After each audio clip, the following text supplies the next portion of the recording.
श्री कृष्ण गोविंद हरे मुरारे, हे नाथ नारायण वासुदेव, हे नाथ नारायण वासुदेव, हे नाथ नारायण वासुदेव, हे नाथ नारायण वासुदेव।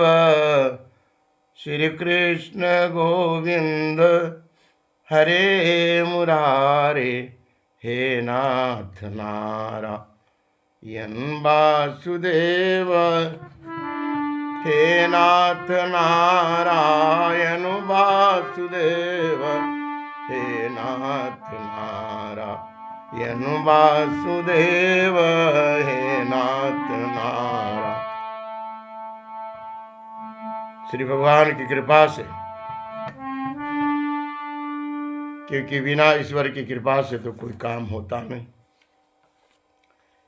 इसलिए हे नाथ नारायण वासुदेव, हे नाथ नारायण वासुदेव।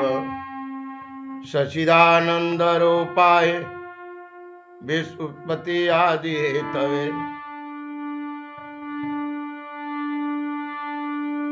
तापुत्र विनाशाय श्री कृष्णाय वयं नमः। श्री कृष्ण गोविंद हरे मुरारे, हे नाथ नारायण। श्री कृष्ण भगवान की कृपा से और परम सुंदर संजोग से, क्योंकि ईश्वर आवत अति कठिनाई, राम कृपा बिनु आए न जाई।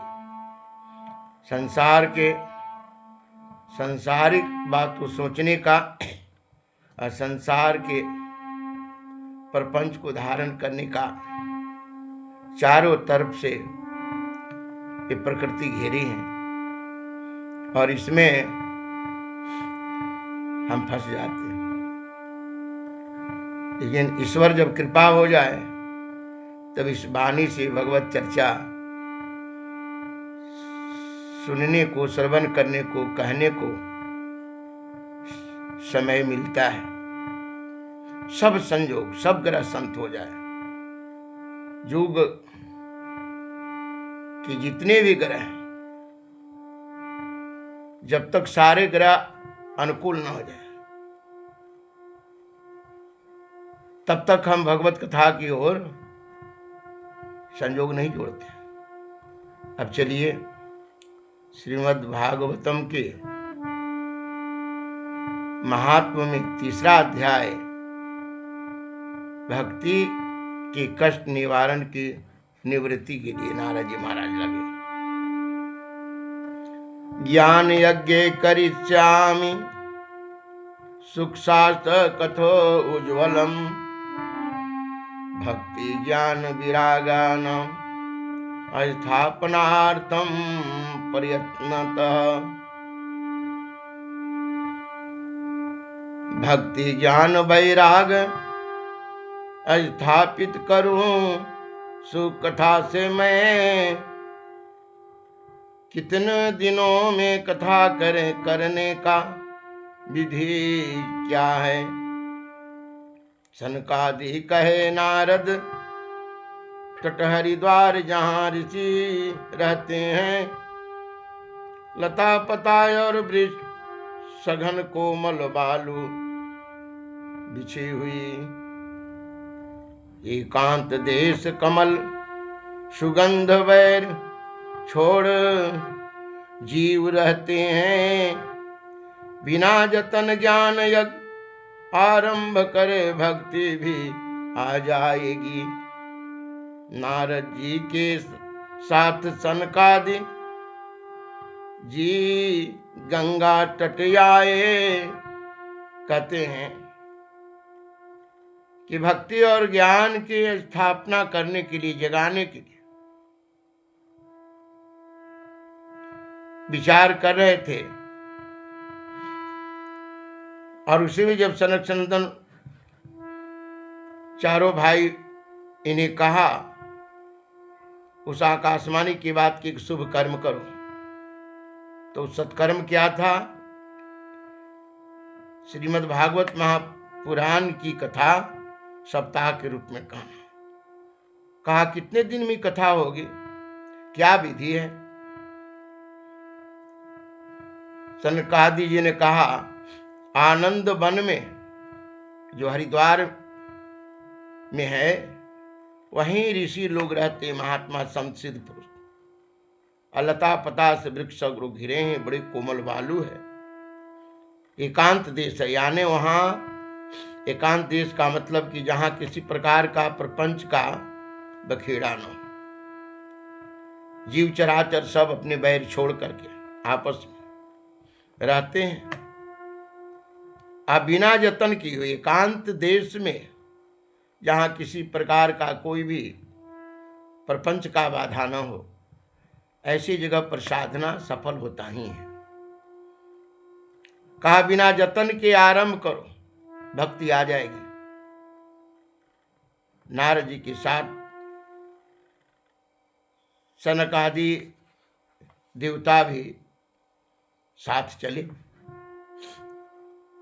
और भगवत कथा जो रसीले जितने विष्णु भक्त हैं हल्ला हो गए कि श्रीमद् भागवत महापुराण की सप्ताह कथा होने जा रही है। तो जितने भगवत भक्त थे, वैष्णव थे,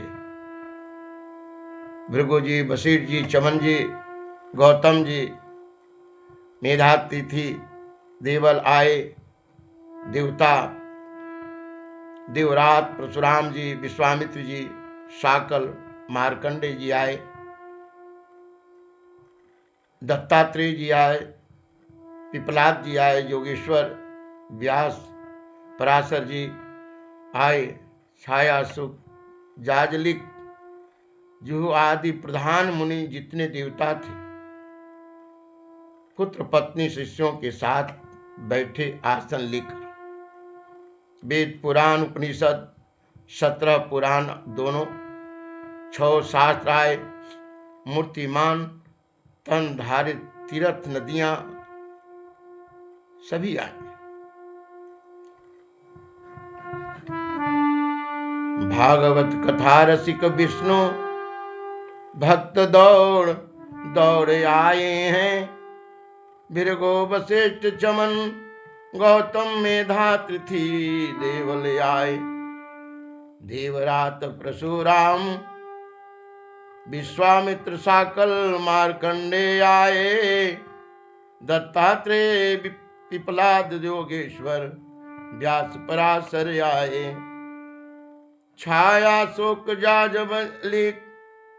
जाजलिक जुहू आदि प्रधान मुनि आए हैं, पुत्र पत्नी शिष्यों के साथ बैठे आसन लेकर। वेद पुराण उपनिषद 17 पुराण 6 शास्त्र आए, मूर्तिमान तन धरे तीर्थ नदियां भी आई है। 17 पुराण इसलिए कहा जाता है कि एक पुराण से तो चर्चे चल रहे हैं, 18वां पुराण इसलिए 18वां पुराण को इनमें गौण रखते हैं। सनकादि जी को श्रेष्ठ आसन बैठाए, सब पूजा की सबसे आगे नारद जी, बाद में ब्रह्मचारी तपसी बैठे। श्री शासन पर सनकादि जी को बैठाए और सबसे आगे नारद जी बैठे, क्योंकि इन्हें इतनी जरूरत है कि संकल्प लिया है कि हे भक्ति, हे ज्ञान, हे वैराग, हे भक्ति, मैं घर घर में हर हृदय में तुम्हें स्थापित कराऊंगा। इसलिए इनको ज्यादा जरूरत है। जिसको ज्यादा जरूरत होता है वह हर चीज में ज्यादा रहता है। 3 बजे उठना, सारे नित्य कर्म करना, स्वाध्याय करना, भगवान का ध्यान करना, जितना ज्यादा रहता है उतना कमाता है ज्यादा। जो जही जतन जहां लगी पाई, मच्छी भी आकाश में उड़ती हैं गरुड़ जी भी उड़ते हैं, तो अपनी उड़ान के अनुसार वह उतना आकाश के तय करते हैं, उतना ही अनंत भगवान के जितना जिनकी उड़ान है उतना ग्रहण करते हैं। इसलिए नारद जी महाराज आगे बैठे, अलग अलग सब देव ऋषि तीर्थ सब बैठे हैं, रंग गुलाल फूलों का बरसा खूब हुई कल्प वृक्ष। कल्प वृक्ष रंग गुलाल सब पूर्ण रूप से खूब बारिश हुई, आनंद भगवत चर्चा करने के पहले, क्योंकि भगवत कथा के द्वारा भगवान को यहां बुलाया जाएगा। जितनी जिसकी स्वागत उतने परमात्मा उसके नजदीक, उतने साक्षात्कार। इसलिए भगवान की कथा में, भगवान के ध्यान कीर्तन में श्रद्धा की अधिक जरूरत है। जब एकाग्र चित्त भये सनकादि जी कथा सुनाने के लिए, कथा मुक्ति देने वाली है यह श्लोक 18,000, जिसमें जब एकाग्र चित्त होकर के सनकादि जी कथा सुनाने लगे तो उन्होंने कहा कि ये कथा मुक्ति के लिए, बंधन काटने के लिए, परलोक सुधारने के लिए। इनमें 18,000 श्लोक है। कथा सदा सेवन करने से श्री हृदय में आते हैं, जीव का अज्ञान नाश होता, संसार चक्र में नहीं भटकता। बहुत शास्त्र में भटकने का जरूरत नहीं, सबके सार है। जब तक श्रीमद् भागवत श्रवण नहीं, तभी तक पाप तन में है। बाबा कहते हैं कथा सदैव सेवन करना चाहिए। ये जीव का अज्ञान, त्रास, तीनों ताप को नाश कर देते हैं। और जब तक ये कथा हृदय में वास नहीं किए तभी तक शरीर में पाप है, बाबा कह रहे हैं। इसलिए कथा सुनना चाहिए। कैसे आप अपने शरीर को मल निकालने के लिए साबुन और जल का प्रयोग करते रहते, रोज करते हैं। कोई कोई तो दिन में 3 बार स्नान करते हैं, संत भगवान तो करते ही हैं। तो इस प्रकार जो जतन से जितना कथा को श्रवण करते हैं उनके उतना हृदय का मल, क्योंकि मल भी पड़ते रहेगा। मिट्टी में घास उपजना स्वभाव है, जीरी धान नहीं। उसी प्रकार शरीर में विषय उपजना इसका स्वभाव है। अब भगवत कथा के द्वारा ही इन्हें हटाया जाता है। आप किसी घर में रहते हैं और उस घर में अगर आप झाड़ू लगा पोछ पाछ कर चल जाएं, 8 दिन के बाद आए फिर झाड़ू लगाएंगे तो फिर धूल निकलेगा। इस शरीर के अंदर अगर रोज आप कथा के द्वारा, संयम के द्वारा, ध्यान के द्वारा ये क्रिया अगर नहीं करेंगे तो इसमें मल आकर बैठ जाएगा। यही तो बात कैकेयी जी से मंथरा कर रही थी कि हे मंथरा, जो कल तुमसे राम प्रेम करते आज क्यों नहीं करते? क्योंकि आज तुम खाती हो और खूब पलंग तोड़ती। तो जो क्रिया छोड़ दी तो राम तुम्हारे कैसे हैं? जब आपने सफाई नहीं की घर की तो सफाई कैसे आपका रहेगा? तो भगवत कथा क्या करते हैं? हमारे हृदय के मन को सफाई करते रहते हैं और मन वाली विकार को निकाल कर हमें शुद्ध शांत स्वरूप की अनुभूति कराते हैं, आनंद की अनुभूति कराते हैं। फल के दृष्टि से कोई तीर्थ भी इनके समता में नहीं। फल की दृष्टि में कहते हैं कि इस श्रीमद् भागवत महापुराण के बरोबर में कोई कथा नहीं, कुछ नहीं है, क्योंकि सब शास्त्रों को निचोड़ करके ही में रखा गया है। एक श्लोक भी इनकी पाठ करे तो परम गति हो जाते हैं। ओंकार गायत्री पुरुष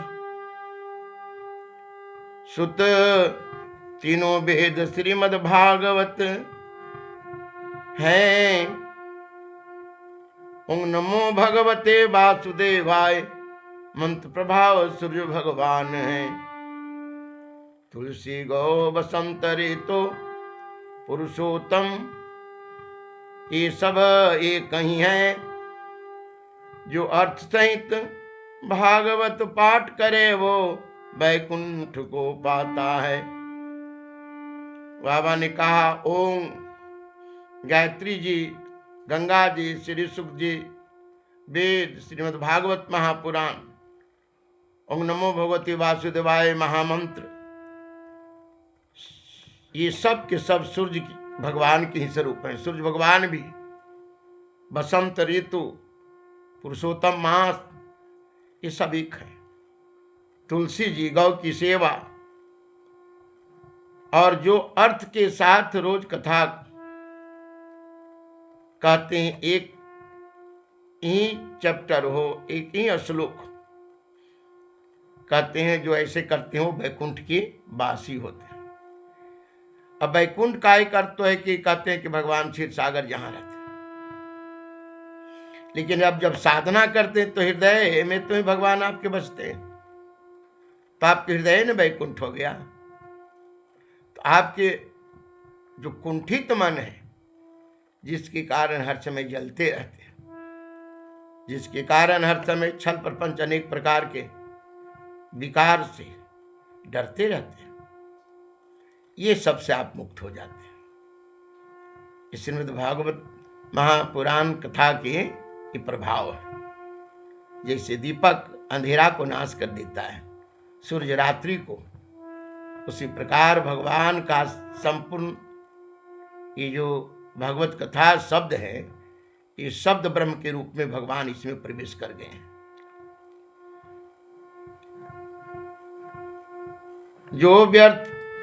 जो अर्थ सहित भागवत पाठ करे वो वैकुंठ को पाता है। गधे के समान जो भार ढोए और हरि भजन कभी नहीं करे, जीवन व्यर्थ है भार स्वरूप जननी, पर सौ पीड़ा देता है। मुर्दे समान जीवित प्राणी मृत्यु काल के मृग कीड़ा है। ब्रह्मचर्य पालन कर सदा सुनना है बड़ी लाभकारी। कलियुग में बहुत दिन तक नियम में बंधना मुश्किल है। ज्ञान ध्यान तप से बढ़कर है सबता यज्ञ जो मंगल है। कहा कि जैसे गधे भार ढोते हैं और शाम के मालिक बांध देता है जो दिया खाने के लिए, उसी प्रकार जीवन मिलने के बाद अगर सिर्फ हाय धन में और परिवार पोषण करने में अपनी परलोक नहीं सुधारा, क्योंकि जिनकी जीवन सिर्फ भार ढोने में लग जाते हैं ना, वो परमात्मा की ओर नहीं जाते। गृह कारज नाना जंजाला ते अति सरगम ते अति दुर्गम शैल विशाला। पहाड़ पर चढ़ना बड़ी, हिमालय पहाड़ पर मुश्किल है, उसी प्रकार गृहस्थ आश्रम में से निकलना भी मुश्किल है। इसी के लिए हमारे महापुरुषों ने ऐसी साधना बनाई है कि जहां आप हैं वहीं रहें, सिर्फ आप कथा रूपी अमृत पीते रहें। कहा वह मुर्दे की तरह जिंदा रहने के बाद भी, क्योंकि वह सिर्फ मृत्यु के आहार है, समय पर वह मृत्यु के गाल में चला जाए। गाल में तो दोनों जाते हैं, लेकिन एक जाते हैं संसार में पूरा जीवन को आनंद में बिताकर, और एक जाते हैं संसार में रो करके। यद्यपि इन महापुरुषों के पास, संत भगवान के पास, भजनानंद के पास ये भौतिक वस्तु की सुख बड़ी कम रहता है, लेकिन तो भी वह सुख नहीं रहने के बाद जो उनके पास आनंद है वो अरबपति, खरबपति, धनमान, पदमान, संसार का उनके पास सुख नहीं है। उसमें भी हो सकता है कोई कोई के कि जिन्हें अध्यात्म के स्वरूपों से लगन लग गया है। वहां कहते हैं कि 14 प्रकार के मुर्दे हैं नहीं यहाँ जीवित में। काम कौल बस कृपन मूढ़ा अति अधिशी क्रोधी अति बूढ़ा सदा रोग बस संत विरोधी। कामी व्यक्ति मुर्दा है क्योंकि ईश्वर के बारे में नहीं सोचता। क्रोधी वो व्यक्ति क्रोध करता है, ज्ञान उनके उससे ढक जाती हैं। अज्ञान ढकने के बाद उनका जो स्मृति है कि मुझे क्या करना है भूल जाते हैं। इसके कारण उनसे अन्याय ही होता है। काम क्रोध बस कृपण भी मूढ़ा। जो अपनी आत्मा को उद्धार नहीं करना चाहे, अपनी शक्ति, अपनी धन का सदुपयोग न करे, वही कंजूस है। काम कौलवश क्रोधी अति बूढ़ा। और शास्त्र के विपरीत चलने वाला व्यक्ति भी मुर्दा है। महापुरुषों के, सदगुरुओं की आज्ञा न मानने वाला व्यक्ति भी मुर्दा है।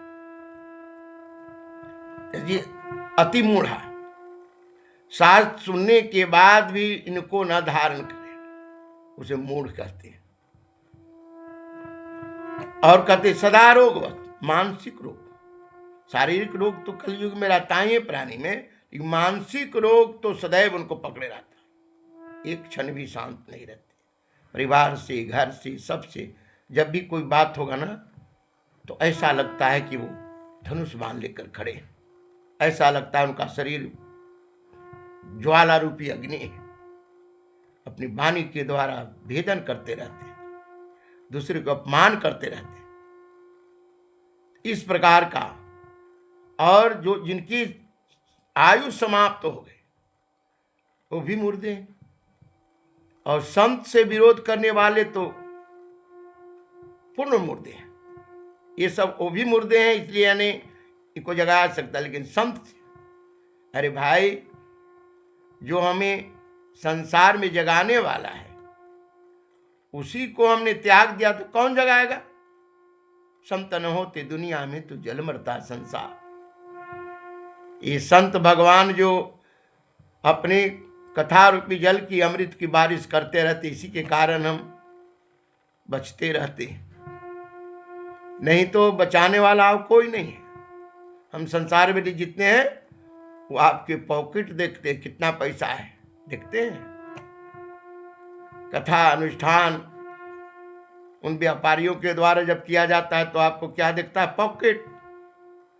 जितना सुनाना चाहता है उससे 1000 गुना आपसे असूल लेना चाहता है। उसके पास निष्कामता नहीं है कि प्राणी का कल्याण हो। इसी प्रकार गृहस्थ भी, अरे लोहा के जंजीर पहन ले या सोना के,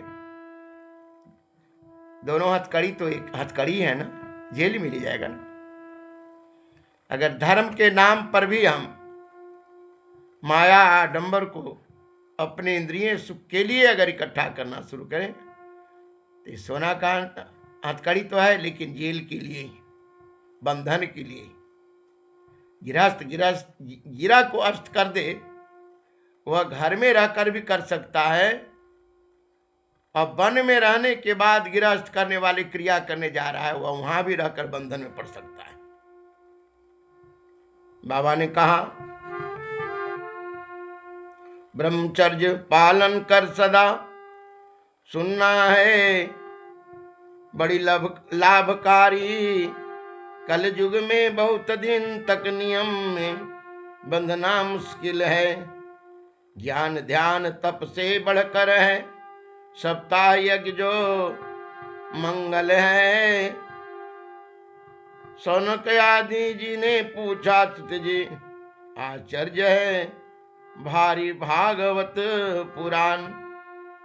महाराज, कलयुग में बहुत दिन तक नियम में बंधना आसान नहीं है। तो संपूर्ण नियम को 7 दिन में बांधने के लिए कहा।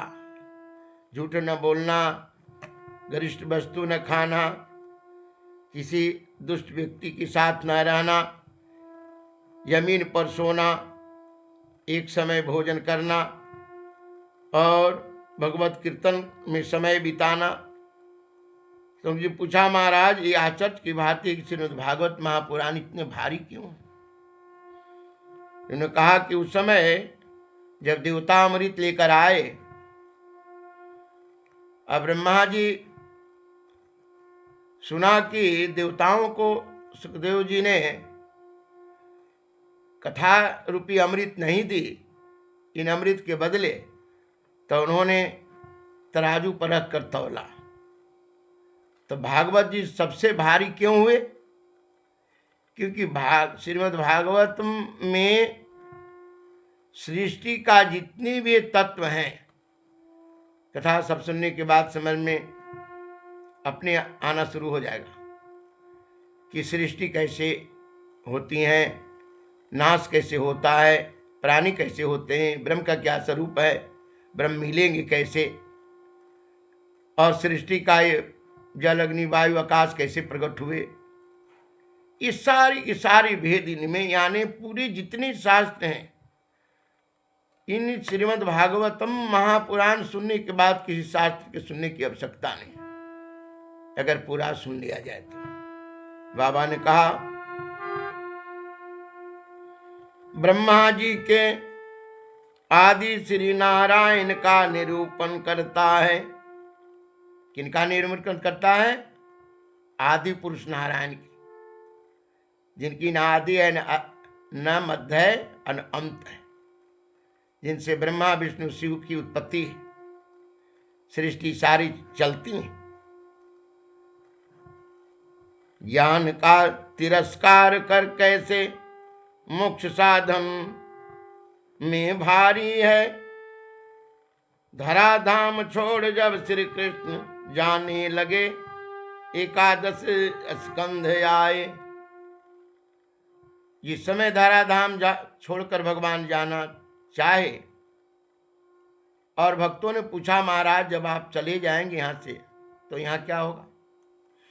तो भगवान कृष्ण ने अपने स्वरूप को शब्द के रूप में श्रीमद् भागवत में प्रवेश कर गए। ऐसे भी शब्द ब्रह्म है और भगवान स्वयं इसमें प्रवेश कर गए। उपदेश किया उद्धव जी से, सुत जी ने शौनक जी कहे। ये उपदेश उद्धव जी से किए थे। गोविंद अब आप भक्तों के कार्य कर परम धाम जाएंगे, अब घोर कल युग आएगा फिर दुष्ट भर जाएंगे। भगवान से उद्धव जी ने पूछा महाराज आप तो चले जाएंगे, तो उसके बाद तो फिर घोर कलयुग आ जाएगा, और कलयुग आने के बाद दुष्ट प्रवृत्ति वाले प्राणी यहाँ भर जाएंगे, ये सब प्रकार का उपद्रव बढ़ जाएगा। गौरूपे पृथ्वी किसके शरण जाएगी उग्र, सतपुरुष भी हो जाएंगे। ये पृथ्वी जो गौ रूप धारण करती है कहाँ जाएगी? क्योंकि यहाँ सतपुरुष भी उग्र रूपी क्रोधी हो जाएंगे, लोभी हो जाएंगे। वंचक भगत कहाई राम के, कंचन कामनी कोह काम। भक्ति के नाम पर तो नाम लिखाए रहे, लेकिन ये सिर्फ धन बटोरे में लग रहे हैं, जगत के कल्याण के लिए नहीं, धर्म स्थापना के लिए नहीं। चिन्मात्र भक्तों के लिए तन धारे हैं साधु पुरुष, क्या होगा? ऐसे ही नाम मात्र के भक्त भक्ति में नाम लिखाए हैं मात्र, भजन नहीं, खाली भेष बना लिए। जानते हैं कि इस भेष के द्वारा दान दक्षा मिलेगा, लोग आदर करेगा, अंदर से यह नियत नहीं है। सिर्फ इन महापुरुषों के भेष को लेकर इस भेष का आड़ लेकर के संसार में प्रपंच कर। भक्ति में वियोग भक्त कहाँ जाएंगे, निर्गुण बड़ा मुश्किल है। उद्धवनीय विनय विचार करे, अपनी शक्ति श्री भागवत में दे दी। महाराज भक्त कहाँ जाएंगे, निर्गुण परमात्मा तो बड़ा मुश्किल है, क्योंकि निर्गुण सब कोई नहीं समझ पाएंगे। तो भक्तों पर विचार करके भगवान क्या किए, भागवत समुद्र में प्रवेश कर गए। श्रीमद् भागवत दर्शन श्रवण पाप मिटाने वाला है, सप्ताह श्रवण दुख दारिद्र मिटाने वाले अमृत हैं। काम क्रोध माया से पीछा छुड़ाने वाला भागवत है। जिस समय सनकादि सप्ताह सुना रहे थे, आश्चर्य भारी हुई। कहा श्रीमद् भागवत महापुराण क्या करते हैं, दर्शन से श्रवण से सारे पाप को मिटा देते, और सप्ताह श्रवण सुनने के बाद दरिद्रता दुख ये सब को मिटाने वाले हैं। ये अमृत साक्षात अमृत, काम क्रोध माया इन सब से पीछा छुड़ा लेते हैं। ये कौन है, श्रीमद् भागवतम। जिस समय सनकादि जी महाराज सप्ताह सुना रहे थे, क्या आश्चर्य हुआ। क्या आश्चर्य हुआ भाई, का तरुणी अवस्था प्राप्त किए दोनों पुत्र, सहित भक्ति आई है। श्री कृष्ण गोविंद हरे मुरारे नाथ, नारायण वासुदेव सुनाई है। अब हाथ में करताल लिए, श्री कृष्ण गोविंद हरे मुरारे, हे नाथ नारायण वासुदेव। श्री कृष्ण गोविंद हरे मुरारे, हे नाथ नारायण वासुदेव। कीर्तन करते करते वैसे ही नाचते हुए आगे, क्योंकि जब भगवत कथा के अमृत पी लेता है प्राणी न, संसार के बंधन उसी समय जब खुल जाती हैं तो भक्ति आ जाती है। अब भक्ति जब इस प्रकार आई, आंख में आंसू लिए हुए प्रगट हुई सुंदरी भक्ति रानी। ऐसी को गोस्वामी जी कहते हैं कि मम गुण गावत पुलक शरीरा, गद गद गिरे नयन बहनीरा। भगवान के गुण गाते सुनते नेत्र से आंसू आ जाए, शरीर रोमांच हो जाए, तो उस भगवान हृदय में बस जाते। ये कौन है, ये भक्ति रानी है। ये भक्ति रानी के लक्षण है कि सुनते सुनते आप भाव विभोर हो गए। बाबा कहते हैं सनकादि से कहती हैं अमृत कथा से, सींचिए सींचा है आपने, पुष्ट हुए भक्ति पूछी मुनि, कहे मैं कहाँ रहूं। जैसे ही भक्ति आई सब लोग पूछे कहां से आई है, ये तो अभी थी नहीं। तो सनकादि महाराज ने कहा कि अभी अभी कथा से प्रकट हुई है। भक्ति जी सनकादि से पूछे, हे महाराज अब मैं कहाँ रहूं। तो भगवान कहा विष्णु भक्तों के हृदय में, विष्णु भक्तों के हृदय में निवास करो, हृदय में वास किए। निर्धन होने पर भी बड़ा धनमान श्री भक्ति वाले। देखो स्वामी जी कहते न कि जो सुख पायो राम भजन में, वो सुख नहीं अमीरी में। मन लागो मेरो यार फकीरी में, मन लागो मेरो यार। भला बुरा सबका सुन ले जय, कर गुजरान गरीबी में मन लागो मेरो यार, फकीरी में मन लागो मेरो यार, फकीरी में मन। हाथ में कुंड बगल में सोटा, दसों दिशा जगीरी में मन लागो मेरो यार, फकीरी में मन लागो मेरो यार। आखिर तन ये खाक मिलेगा, कहाँ फिर तुम गरोरी में मन लागो मेरो यार, फकीरी में मन लागो मेरो यार, फकीरी में मन लागो मेरो यार, फकीरी। कहत कबीर सुनो भाई साधु, कहत कबीर सुनो भाई साधु, गुरु मिले सबूरी में मन लागो मेरो यार, फकीरे में मन लागो। कहते उस समय की कथा सुना रहे थे, उस समय भक्तों के हृदय श्री भगवान प्रगटे, चतुर्भुज सिंगार शोभा शंख गदा पदम लिए। उसी समय भक्ति जब से उत्प्रोत्सव हो गए, इस कथा के बीच में भगवान विष्णु भगवान क्षीर सागर से आए और शंख चक्र गदा पद्म धारण किए हुए, बड़े बड़े कमल जैसे नेत्र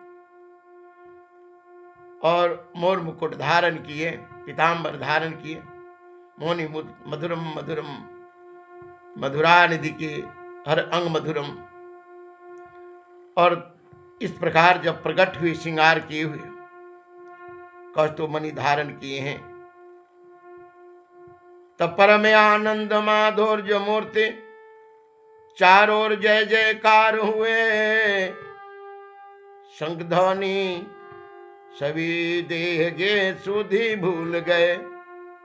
अब क्या था, नहीं त नहीं रहा, नहीं मन नहीं रहा, नहीं त नहीं रहा, नहीं मन ही रहा। हरिदर्श से झगड़ा खत्म हो गया, अपनी हरि की महिमा कहाँ न कहूं, जादूगर वाला खेल सब खत्म हो गया। हरि दर्शन से झगड़ा खत्म हो गया, हरि दर्शन से झगड़ा खत्म हो गया, हरि दर्शन से झगड़ा। जो भी मातु पिता सुतदारा मिले, जादूगर वाला खेल सब खत्म हो गया, जादूगर वाला खेल सब खत्म हो गया। हरि दर्श से झगड़ा खत्म हो गया। पशु पक्षी मूर्ख दुष्ट सभी पाप से मुक्त भये, मृत्यु लोक में इससे बढ़कर कोई साधन नहीं। जितने भी थे, है ना भाई, अग्नि के ज्वाला में चाहे गीली लकड़ी हो या सूखा, यहां तक कि लोहा को भी जला करके वह अपनी अस्तित्व उनका मिटा देता है। तो संसार के सारे पाप मूर्ख भी, दुष्ट प्रवृत्ति वाले भी, पापात्मा जितने, सबके पाप धुल गए।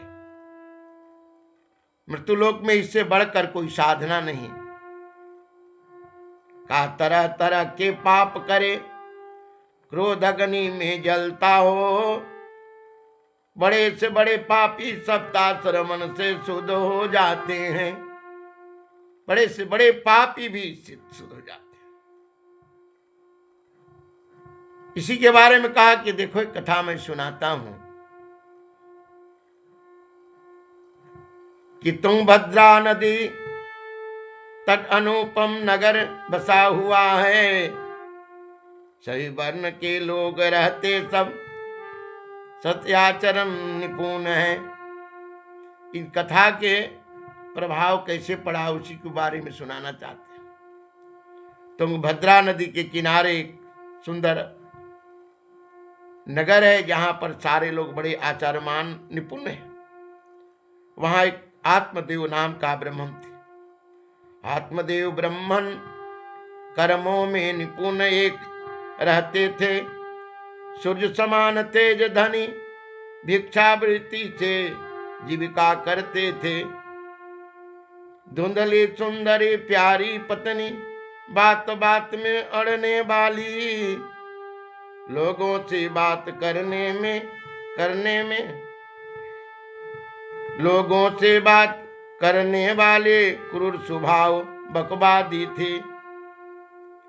आत्मदेव नाम के एक बड़े सुंदर निपुण कर्मकांडी ब्राह्मण रहते थे तो धनवान, लेकिन अपना धन ना खाकर भिक्षे की अन्न खाते थे। धन रहने के बाद भी दूसरे के अन्न खाना चाहते थे। वृत्ति देखिए, धन रहने के बाद आओ धन हो, इसके लिए वह भिक्षा लेकर खाते थे। पत्नी थी उनकी धुंधली, और पत्नी कैसी थी, बात बात में पति से अड़ जाती थी। पति की गीता रामायण भागवत सुनना कम चाहती थी और बकवास ज्यादा करती थी। अपनी बात ज्यादा सुनाना चाहती थी, पति की बात घर की बात सुनना कम चाहती थी। बकवाद करने वाली नारी थी, इसलिए इनको कहा धुंधली। धुंधली का अर्थ होता है जिसको कम लोग। देखिए, जब आत्मदेव ब्रह्मन है, आत्मा क्या है, ब्रह्मन तत्व है, और आत्मा जब संसार के भौतिक वस्तु को इकट्ठा करना शुरू कर दे और धन की मृग तृष्णा के फेर में दूसरे के धन ठग कर खाना शुरू कर दे, तो आत्मा क्या बन जाती है, जीव। अजीव को कितना लोकता है, अपने स्वार्थ पर। तो स्वार्थी व्यक्ति को ही धुंधली कहा गया है। यानी जो प्राणी आत्म प्रकाश से रहित हो गया वो धुंधली है। आत्मा के पत्नी, क्योंकि पति पत्नी दोनों साथ ना रहते, आत्मा जीवात्मा दोनों साथ में है ना। तो इस प्रकार जो है धुंधली, और वो क्या करती थी पत्नी, लोगों से बात करने वाली, क्रूर स्वभाव बकवादी थी, बड़ी कठोर वाणी बोलती थी, अपनी टोला के तो त्रसित कर दी थी। जो थोड़ी सी बात कोई अगर सही बात बता दे तो फिर क्या ले उसके माथा पर उठा लेती, सब कोई डर जाती उनसे। गृह कुशल कृपन झगड़ालू चंचल नारी थी, और भोजन बनाने में सब करने में तो बड़ा कुशल थी, लेकिन बात बात में झगड़ जाने वाली थी, और चंचला नारी थी। नारी चंचला होती है, स्थिनी होती हैं, पद्मिनी होती हैं। तो चंचला नारी जो है ना, ये चंचला नारी झगड़ालू होती हैं। चंचला नारी कभी अस्थिर बैठती नहीं है, वह बकवासे में लगे रहेगी, झगड़े करते रहेगी, और ऐसी स्वभाव है कि उनकी अगर अपनी संगत ज्यादा बिगड़ जाए तो कुछ भी करने के लिए तैयार है। दंपति दोनों ऐसे रहते भोग विलास की कमी नहीं। दंपति दोनों ऐसे रहते भोग विलास की कमी नहीं। धनिक की कमी नहीं, भोग विलास की कमी नहीं, लेकिन सब रहने के बाद भी वहां पर कलह ही कलह है। क्योंकि जब पति पत्नी में न पटे तो धन की क्या मतलब है। आस्था ढली तब संतान के लिए यत्न किए।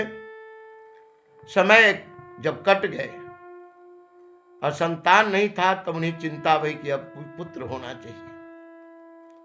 तरह तरह के पूर्ण कर्म आरंभ किए, गौ सोना पृथ्वी दिए। अब दान करना शुरू किए। कब जीवन खत्म हुआ तो जीने का ढंग आया, और जब समा बुझ गई तो महफिल में रंग आया। गाड़ी निकल चली तो घर से चला मुसाफिर, मायूस हाथ बलते वापिस वही रंग आया। दुनिया के काम में न स्मरण का वक्त पाया, उस वक्त वक्त मांगा जब वक्त तंग आया। जब आत्मदेव का वक्त जो तंग हो गए, तब दान पूजा ये अनेक प्रकार के काम करते और चिंतित भी रहते। चिंता में आधा धन सब दान ब्रह्मन को किया है, प्राण त्यागने ब्रह्मन बने और चले सन्यासी से भेटे। अब जब सबके बाद भी विफल रह गए तो क्या किया, वन की ओर चले गए। तब क्या करेंगे जी? अब इसलिए वह प्राण त्यागने के लिए चले। लेकिन जो बाद में दान किए थे उसका पुण्य तो था ना, इसलिए सन्यासी भगवान मिल गए। संतों से मिलना जो हमारे कष्ट को निवारण कर दे, ये पूर्व जन्म का फल ही है। संत मिलते कहाँ है जल्दी, जो आपके प्रवृत्ति को संस्कारित कर दे। अगर मिल भी गए तो आप इतना प्रपंची है कि उन्हें भी संसार के प्रपंच में बांध के उलझन में उन्हें भी चाहते हो। और संत अगर परिपक्व नहीं है तो उनकी मुंह भी अपना ओर मोड़ लेते हो, राग विभूति जाल अनेक प्रकार की वस्तु के लिए।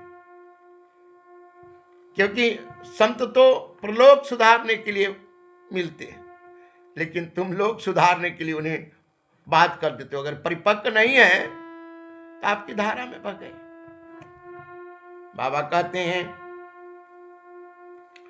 बैठे थे तो बैठे सन्यासी, तालाब पर जलपान किया, हाथ जोड़ कहे उन्हें कि पूर्व जन्म के पाप से पीतर जल नहीं लेते हैं, देवता ब्राह्मण दान नहीं लेते, प्रसन्न मन से कभी गाये वृक्ष बांध रह जाते, घर में फल सब सड़ते हैं। तो सन्यासी भगवान से इन्होंने कहा कि ये महाराज, आप पितर मेरे जल नहीं लेते। अब इसका मतलब क्या है? जिन खानदान के धन को तुम भोगते हो उनके प्रति तुम्हारी प्रवृत्ति न बने, पिंडदान करने के लिए, जल तर्पण करने के लिए, उनके लिए ये क्या है? उनकी स्मृति है कि जा तुम पापात्मा, इसलिए तुम्हारे जल नहीं लूंगा। लेकिन जिनके अंदर थोड़ी पुण्य है उनका प्रवृत्ति बना रहता है पितरों को उद्धार करने का। कहते महाराज फल सड़ जाती है, गाय बांझ रह जाती है, और ब्राह्मण को दान देते हैं तो प्रसन्न मन से नहीं लेते। क्यों रे? कारण कि आत्मदेव अपनी धन को इतना बांध कर रखे थे कंजूसी में कि दान देने में इनके अंदर आदर नहीं था। जो तिरस्कार पूर्वक दान तो दे दिए कि मैं दान दे रहा हूं, लेकिन दान देने में आदर नहीं उनके प्रति। तो ब्राह्मण देवता इनसे दान भी लेते थे तो खुशी मन से नहीं लेते थे। कहते हैं व्याकुल हो सन्यासी पास, रोने लगे फुट फुट करके, सन्यासी कहे कर्म गति प्रबल, इसे कौन मिटाएगा। व्याकुल होकर जब रोना शुरू कर दे तो सन्यासी जी कहा कि देखो कर्म का जो फल है बड़ा प्रबल है, इसको कोई मिटा नहीं सकता। हाथ अग्नि में डाले हो तो जलेगा ही, भले मलहम लगाने के बाद तुम्हें फिर उसका सुख मिलेगा। तो जो हम किया है उसका दंड तो हमको भोगना पड़ेगा। यहां कहीं कहीं छुटकारा नहीं। अगर कोई चाहता है कि कहीं छूट जाएंगे इससे तो अगर तुमने दूसरे को अपमान किया तो अपमान रूपी पाप तुमको भोगने पड़ेगा। तुम नहीं भोगे, तुम्हारा बेटा भोगेगा, तुम्हारा पत्नी भोगेगी, कोई भी। लेकिन जो किया है तुमको आंख से देखना पड़ेगा।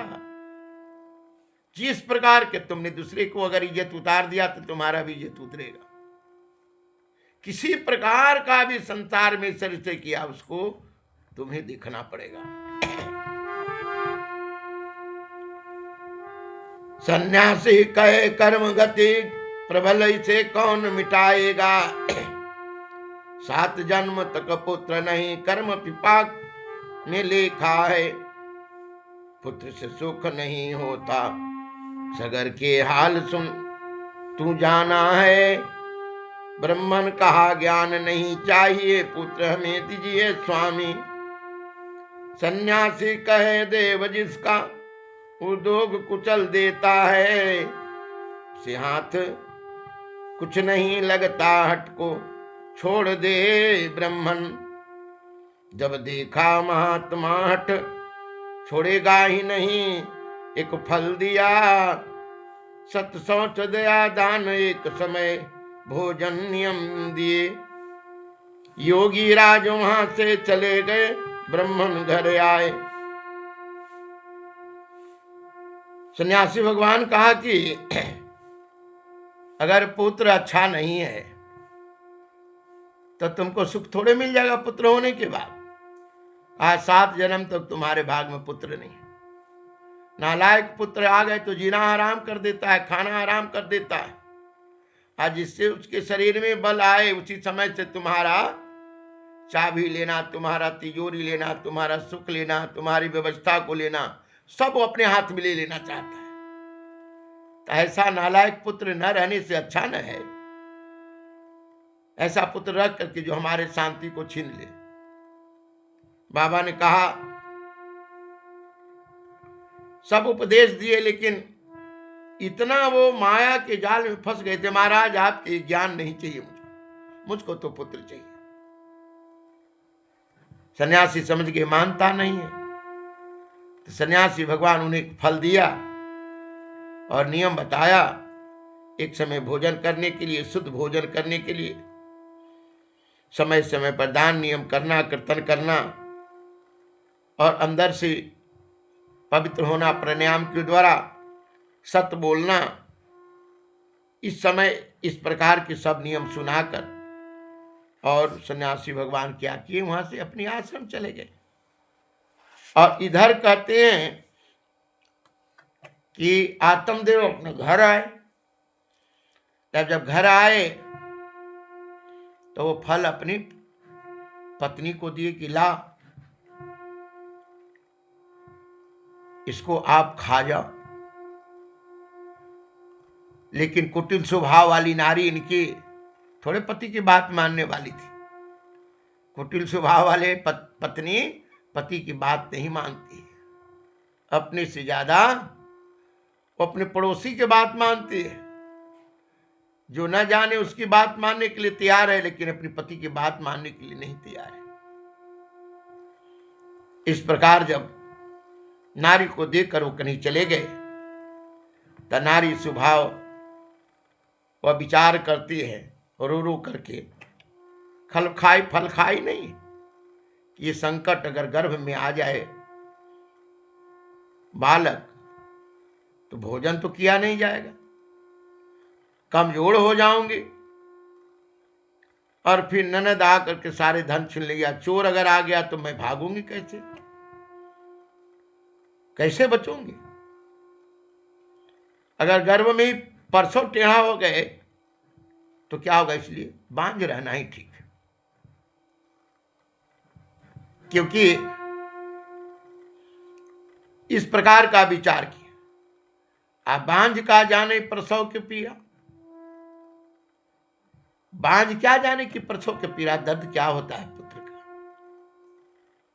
स्त्री को हाथ में फल देकर ब्राह्मण कहीं चले गए।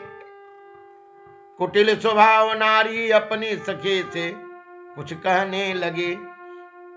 रो रो कर कहती फल गर्भ बड़ा संकट कारण है। सकते छीन होगा मेरी भोजन भी किया न जाएगी। डाकू आकर मन से कैसे बचेंगे ननद भी धन ले जाएंगे, परसों टेढ़ा से प्राण नहीं बचेगी, बंध्या ही अच्छा है। तरह तरह के कुतर्क की, उसी प्रकार जैसे भगवत कथा में जाने के बाद कुतर्की व्यक्ति कथा में जो सार है उसको ना लेकर के बाबा जी के कथा की, व्यवस्था की, शब्द की, स्त्रीलिंग पुल्लिंग की, अनेक प्रकार के जो उसमें कमी है ना, जो सार वस्तु उसको न देखकर उसमें वो लग जाता है, क्योंकि कुतर्की है, उसको तो कुछ चाहिए नहीं, उसको तो वहां उपहास निकालना है।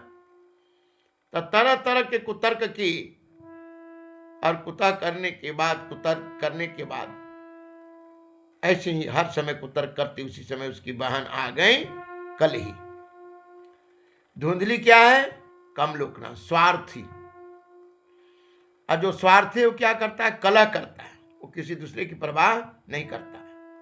तो स्वार्थी के संगी कौन है? कलह।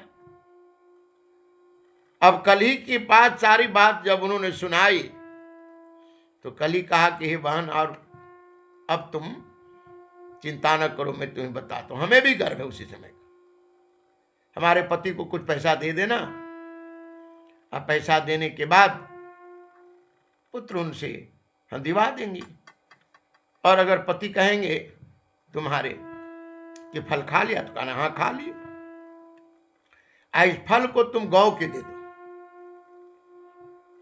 और कुछ दिन के बाद मैं ऐसे कहूंगा बन करके कि हमारे पुत्र नष्ट हो गए, और तुम इसी बहाने हमको अपनी पुत्र की सेवा के लिए बुला लेना, हम दूध पिला कर कुछ।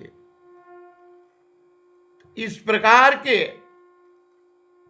इसकी कलही बहन कहकर इनको पूर्ण रूप से अपनी मति में ले लिया, क्योंकि जो व्यक्ति स्वार्थी है उसी के आनंद कलह प्रकट होगा, और जहां कलह प्रकट है वहीं पर क्या होगा? स्वार्थ के कारण वह झूठ और छल का सहारा लेगा। तरह तरह के कुतर्क कर फल खाने को पति से झूठ बोली है। एक दिन बहने अपने से कलही आई उसके घर में, क्या करूं बहन कैसे कष्ट निवारण हो, गाँव बता मेरी, फल गवों के खिला दे परीक्षा से, फल गवों को खिला दे परीक्षा से, मोरी पुत्र तू ले लेना, कहा फल खिला दो और पुत्र हमारी तू ले लेना, अब परीक्षा भी तुम्हारा हो जाए कि फल सही है कि गलत है। फल कौन खाए? गौ। अब ये सन्यासी के दिया हुआ फल क्या है? तत्वज्ञान है। अब तत्वज्ञान किनके दिमाग में आते हैं? तत्वज्ञान उनके दिमाग में आएंगे जहां सरलता है। अब गौ को दे दिए, तो जब गौ के, क्योंकि तत्वज्ञान तत्व पापी के हृदय में तो नहीं जाएंगे, कुतर्की के हृदय में तो नहीं जाएंगे। कुछ कुछ धन दे देना पति को, मुझे सेवा के लिए बुलाना, 6 महीना के होकर बच्चा मर गया बहाना यही होगा। समय अनुसार जब पुत्र हुआ, चुपके से धुंधकारी को दे दी। समय अनुसार जब पुत्र हुआ, चुपके से धुंधकारी दी। अब पुत्र जब समय से हो गए तो दे दिए, इसका नाम धरे धुंधकारी। धुंधकारी का मतलब क्या है? कि धुआं से अग्नि और अग्नि को भड़क जाना। स्वार्थ में कला भी भड़क जाना, यही धुंधकारी है, कि अब वह कुछ करके ही मानेगा।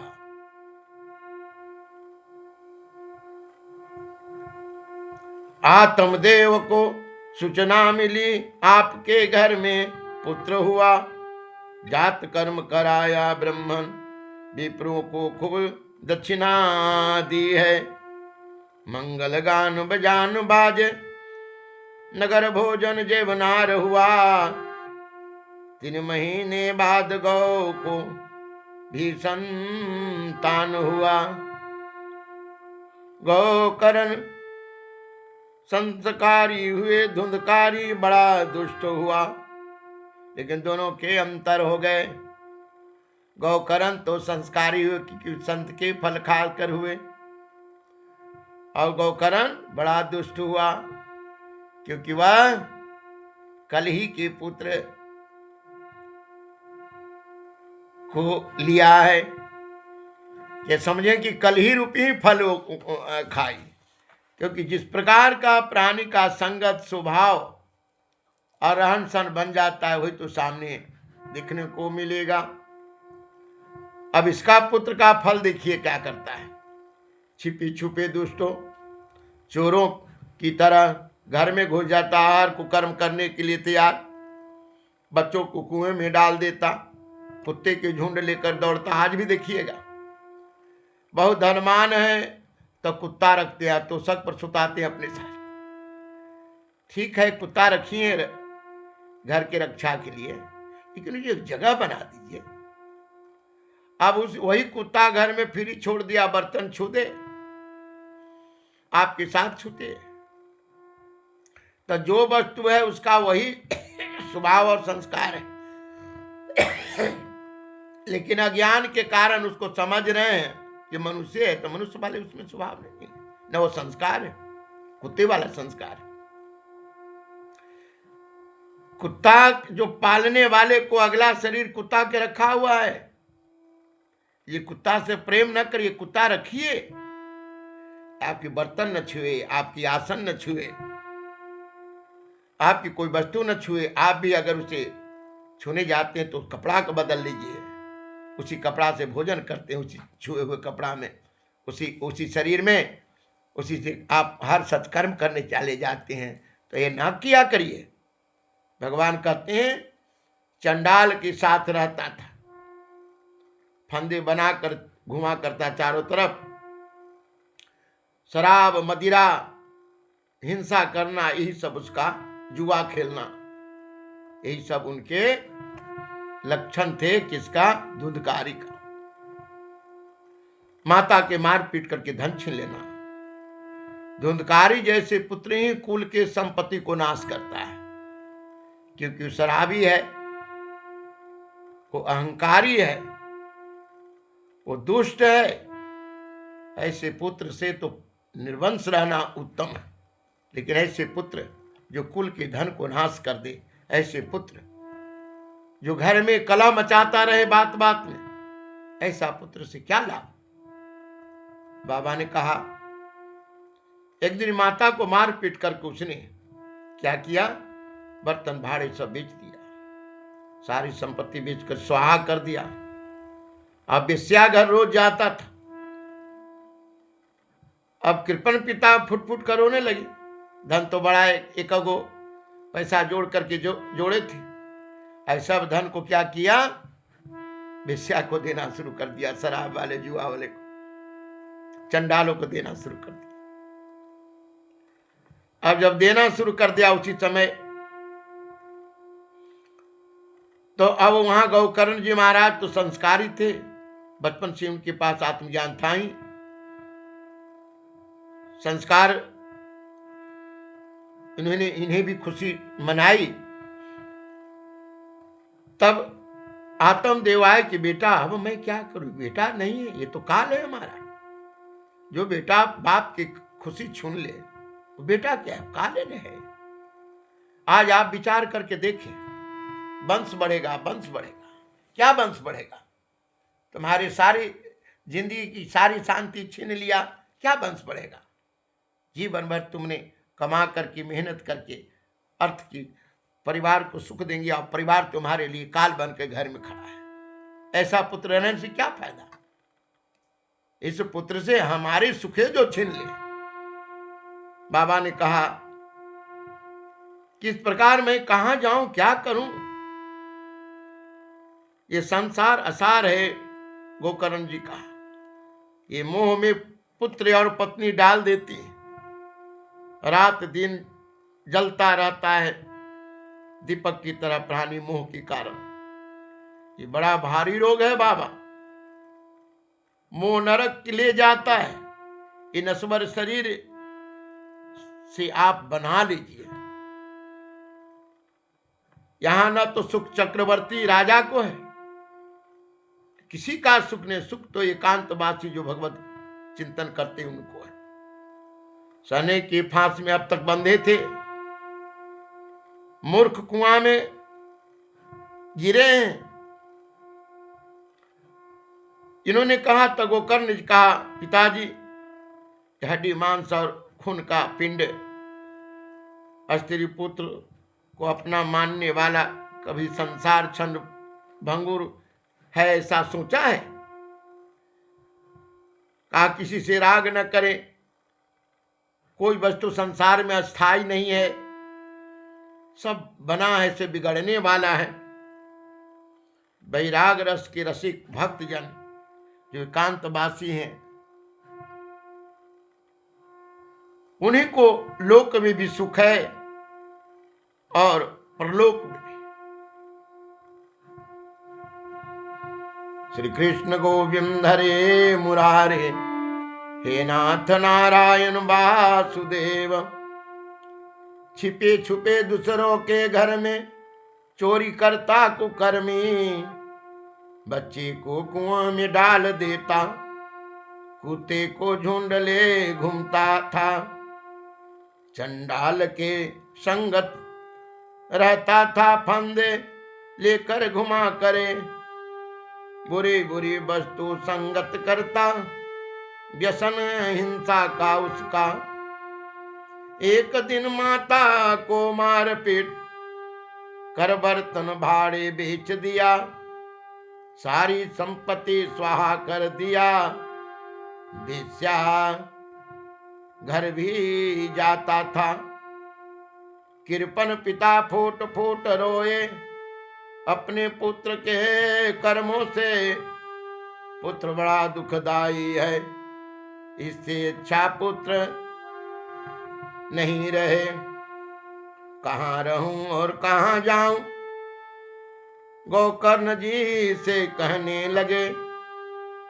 यह संसार सार है, मोह में डालता पुत्र धन है। रात दिन जलता दीपक तरह, मोह रोग बड़ी भारी है। मोह नरक ले जाता है, नश्वर शरीर छोड़ बन के जा। नहीं सुख चक्रवर्ती इंद्र को दुख भारी, एकांत हो जा। सने 5 अब तक बांधा रहा, मैं बड़ा मूर्ख अंधा हूं। गोकर्ण कहा पिताजी, हड्डी मांस रुधिर का पिंड ये है। स्त्री पुत्र को अपना न माने, कभी संसार क्षण भंगुर है। स्त्री पुत्र को अपना न माने, सभी संसार क्षण भंगुर है। किसी से न राग करे, कोई वस्तु अस्थाई नहीं है। बैराग रस के रसिक बने, भगवत भजन ही धर्म है। लौकिक सुख से मुख मोड़ो, भोगों की लालसा छोड़ो। भागवत कथा रस पान करे, भागवत भक्ति में डूबे रहे। हातम देव पुत्र वाणी से प्रभावित हो बन के चले गए।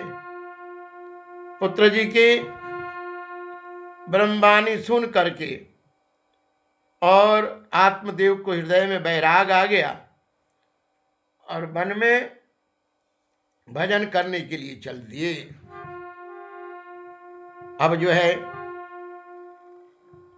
पितृयो परते तेन जननी ताड़िता वृषमम्।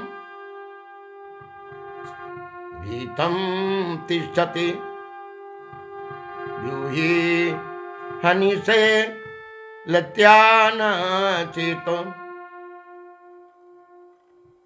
पिता के वन में जाते ही धुंधकारी माता को और दुख देना शुरू कर दिया, पीटना शुरू कर दिया। एक दिन तो जलती हुई आग से खबर लूंगा आज मैं तुम्हें, अगर धन नहीं दोगी तो। अब पिता माँ के पास धन रहे तब तो दे, धन तो सब पहले ही बेच बच के खत्म कर दिया। और डर से माँ कहाँ गिर गई? कुएं में। कुएं में उनके प्राण छूट गए। कौन है? धुंधली। ये आत्मा जैसे ही स्वार्थी हो जाए, आत्मा का कर्म जब बिगड़ जाए तो जीव रूप हो जाता है। अजीव का लक्षण क्या होता है? स्वार्थी। स्वार्थ में जो तलीन हो जाए प्राणी तो कहाँ गिरता है? अज्ञान के कुआं में। अज्ञान के कुआं में गिरता है तो इसमें अनेकों प्रकार के दुर्गुण प्रकट हो जाते हैं। कहाँ गिर गई?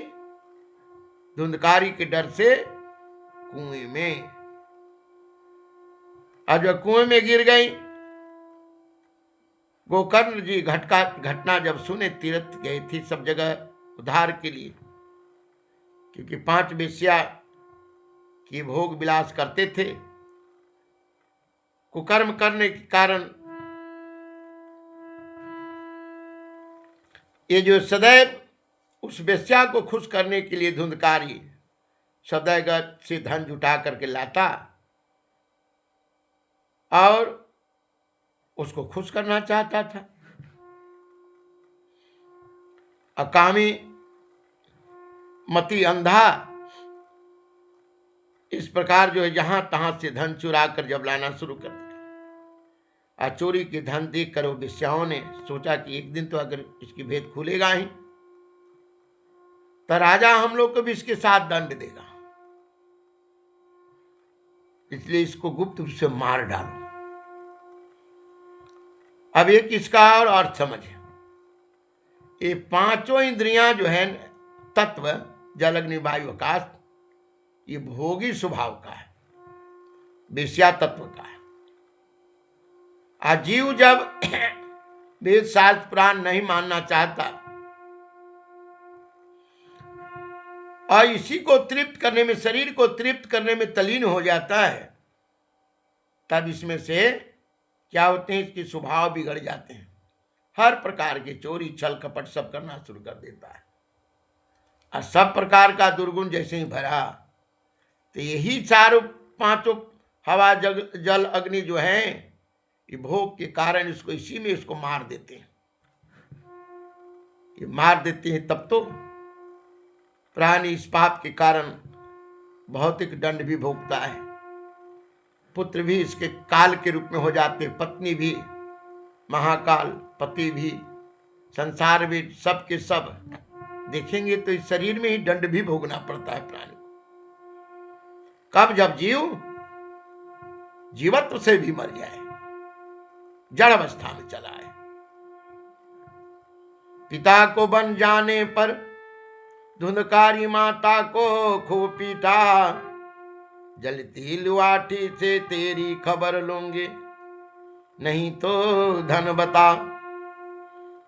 डर धमकी से रात्रि के कुएं में गिर गई, मरी पड़ी गोकर्ण जी घटना से दुखी हो तीर्थ को निकल गए। और गोकर्ण जी जब सुना इस बात को कि अब यहां रहना अच्छा नहीं, इसलिए घर छोड़ दिए, तीर्थ को चले गए।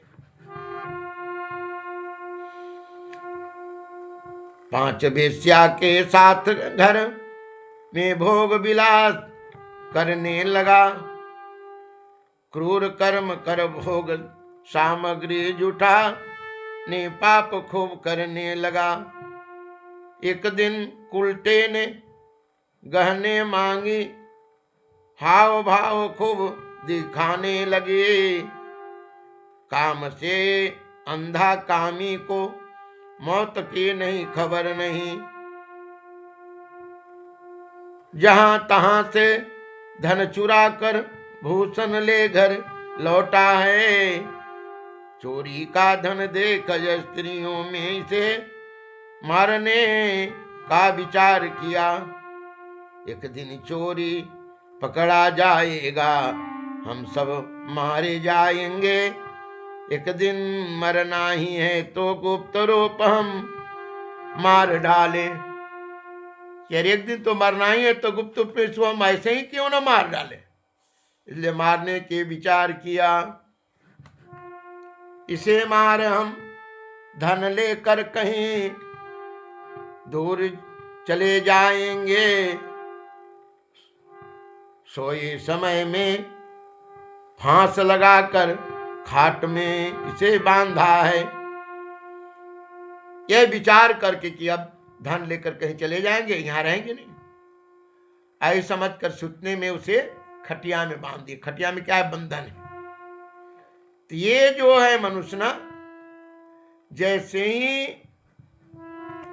इन इंद्रियों को तृप्त करने में लगता है तो जीवात्मा अपनी बंधन में बंध जाता है। खटिया बंधन है।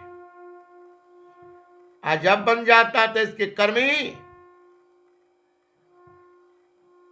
जीव के स्वाद, आंख के स्वाद, कान के स्वाद, कर्म इंद्रिया के स्वाद, ज्ञान इंद्रिया के स्वाद, ये सब के सब जो है ना, इन्हीं पांचों तत्व के द्वारा इसी को दुख भोगना पड़ता ना जीव को, शरीर को ना। तो नहीं मरा तो अब क्या किया? खाट में बांध कर मारना शुरू किया, नरेटी चाप कर। और जब नरेटी चाप कर नहीं मरे तो नहीं मरा तो मुख में लुकारी अंगार देकर मारी। अंगारों से खूब छटपटाया, अंत में मृत्यु को पाया। नहीं मरा तो मुंह में अग्नि का लुकारी देकर उसे, कोई नहीं है तुम्हारा यहाँ। आप जिससे देख रहे हैं ना, वो आपके धने से प्रेम करता है, आपके पुरुषार्थ से प्रेम करता है, आपसे कोई प्रेम नहीं करता है।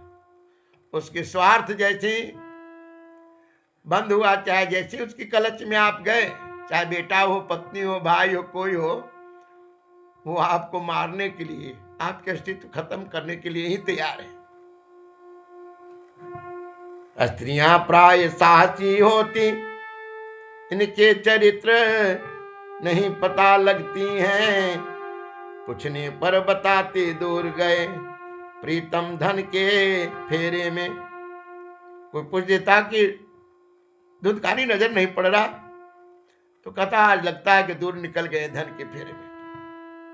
बड़ी स्त्रियां साहसी होती हैं। गोस्वामी जी कहते, कौन समय का भय गए नारी विश्वास, कान पावक जारी सके कान समुद्र समाये। अकान करे अबला प्रबल के जग काल न खाए। कौन समय क्या रूप धारण कर लेगी नारी, कौन समय क्या भय गए नारी विश्वास। इसलिए नारी पर विश्वास बुद्धिमान नहीं करते।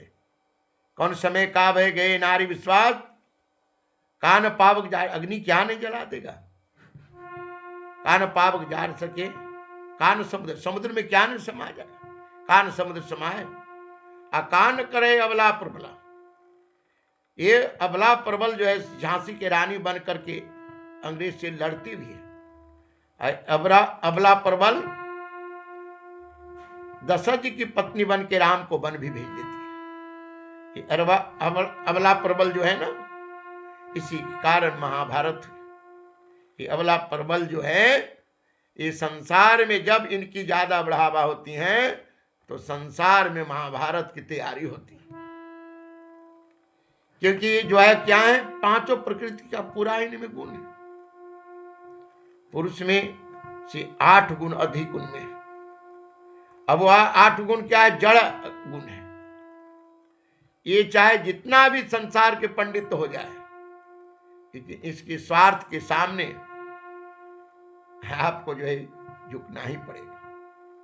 बाबा कहते बड़ी साहसी होती है स्त्रियां, प्राय साहसी होती, इनके चरित्र नहीं पता लगती।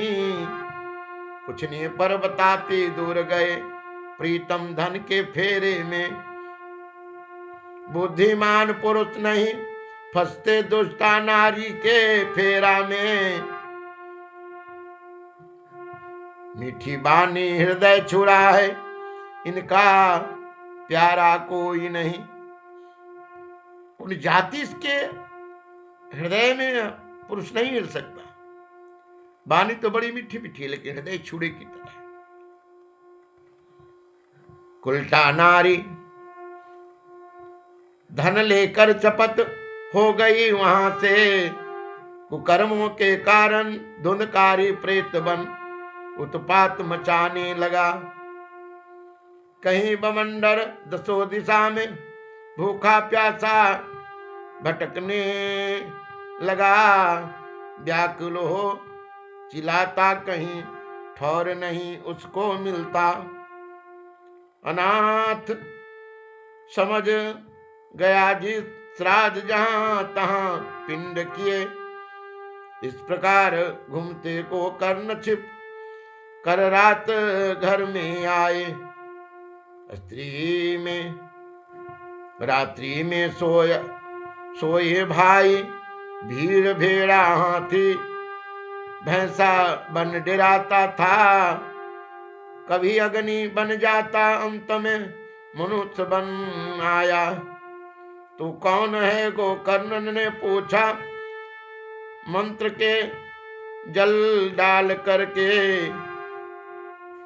तेरा ही भाई हूं, कुकर्म से प्रेत बना है भाई। भूत क्या करता है? जहां जाए सब काम बिगाड़े। भूत का क्या काम है? मनुष्य का जब भगवान का शरीर नहीं है तो या भूतों का भी शरीर नहीं है। भूतों भी मनुष्य पर सवार होते हैं वायु के रूप। अब बवंडर बन करके उड़ना शुरू हो गया। किसी को पकड़ लेता तो उसे बहुत सताता। भूत क्या करता है? प्रेत सताता है। और जब गोकर्ण जी छिपे छिपे घर में आए, सुने तो गया श्राद्ध भी कराए। और घर में जब आए तो आने के बाद इसने क्या किया? कहा या इनको भेड़ा भैंस भाग बनकर डराना शुरू कर दिया। लेकिन गोकर्ण जी तो कोई डरने वाले थोड़े थे, कमजोर आत्मा थोड़े। गायत्री मंत्र का उच्चारण करके जब जल छिड़की तो खड़ा हुआ अपने स्वरूप। और उन्होंने कहा, भाई हम आपको कर्म के कारण प्रेत हो गए। वो कर्म प्राणी को क्या कर देता है? प्रेत बना देता है। प्रेत योनि में पढ़कर मैं यह दुर्दशा भोग रहा। तुम प्रेत योनि से मुक्ति का कोई उपाय करो। सैकड़ों श्राद्ध नहीं मुक्ति मुझे दे सकता है। वो कर्ण सोच में पड़ गए, श्राद्धों से नहीं मुक्ति मिली। कोई और उपाय ढूंढता है भाई, तुम चिंतित न हो। प्रातः गांव में रात की घटे, कहीं विद्वानों के सामने किसी ने नहीं कोई उपाय बताया। सब हार गए। तब तपो बल से सूर्य भगवान के गति रोका है। अब तब जब यह देख लिए दशा धुंधकारी के, कहा कि प्रेत योनि में आया हूं, कोई उपाय करो जिससे हमारा उद्धार हो जाए। तो गोकर्ण जी सोच में पड़ गए, मैंने तो इसकी गया श्राद्ध कराई। क्योंकि ये गया श्राद्ध से खाने वाली वस्तु ने दे दिए। उधार वाली वस्तु तो शब्द ब्रह्म है ना। प्रेत की हवा में भी शब्द प्रवेश कर जाता है तो वायु में शब्द ब्रह्म प्रवेश करता है। तो श्रीमद् भगवत गीता और श्रीमद् भगवत पुराणम क्या है? शब्द ब्रह्म है। जब तक उस वायुमंडल में भेदन न करे तब तक जीव के अंदर जो वासनात्मक स्वभाव संकल्प थे उसका नाश नहीं होगा। इन्होंने सैकड़ों श्राद्ध करा लो लेकिन मेरा उद्धार होने वाला नहीं है। तो अब चिंतित हो गए। तो अपनी तपोबल से भगवान शिव की आराधना करके रुका और कहा, महाराज इस जीव का उद्धार कैसे होगा? मैं मुक्ति का उपाय पूछता हूं भगवान सूर्य से। मुक्ति का उपाय पूछा, नमस्कार कर सूर्य देव से। तो भगवान ने क्या कहा, श्रीमद् भागवत मुक्ति उपाय बताए सप्ताह करो। सबने कहा यही करें, गोकर्ण जी कथा सुनाने वो तैयार भय। देश गांव से अनेकों लोग कथा सुनने आए हैं। लंगड़े लूल्हे अंधे बूढ़े मंदबोधे पापी सब आए। भीड़ देख देवता पड़ गए बड़े आश्चर्य में है। प्रेत भी पहुंचा वहां, स्थान रहने का ढूंढने लगा। सीधे 7 गांठ के बांस पर पड़ी नजर उसे, वायु के कारण बाहर नहीं बैठा, बांस में जा बैठा। वैष्णव ब्राह्मण को श्रोता बनाकर प्रथम स्कंद से कहने लगे। सायं काल कथा विश्राम में पहला गांठ खोल गए। भगवान भास्कर सूर्य भगवान ने कहा कि जाकर सप्ताह यज्ञ सुनाओ। अब यह सुन करके चारों ओर हला मच गए। सारे लंगड़े लूढ़े, सारे मंद बुद्धि, सब के सब जब कथा में आए, कथा के लिए जब इन्हों तैयार हुआ तो सारे के साथ साथ प्रेत भी आया। कथा सुनाना शुरू किए। जब कथा के सायंकाल में विश्राम मिला, क्योंकि 7 गांठ के बांस में वह प्रेत बैठा था, तब पहला गांठ तड़ से टूट गए, फट गए। अब पहला गांठ जब फट गए तो पहला गांठ फटने के बाद आश्चर्य हो गए। इसी प्रकार 7 दिन में 7 गांठें खोल गई, जैसे खट चक्र खुल गया है योगी का साधन से। जैसे योगी का ये खट चक्र भेदन होता है ना साधना से, वैसे ही भगवत कथा, श्रीमद् भगवत कथा के द्वारा भी, क्योंकि 7 गांठ है जीव के, और जब तक जीव का 7 गांठ खुले नहीं तब तक वो विषयी व्यक्ति प्रेत ही तो है।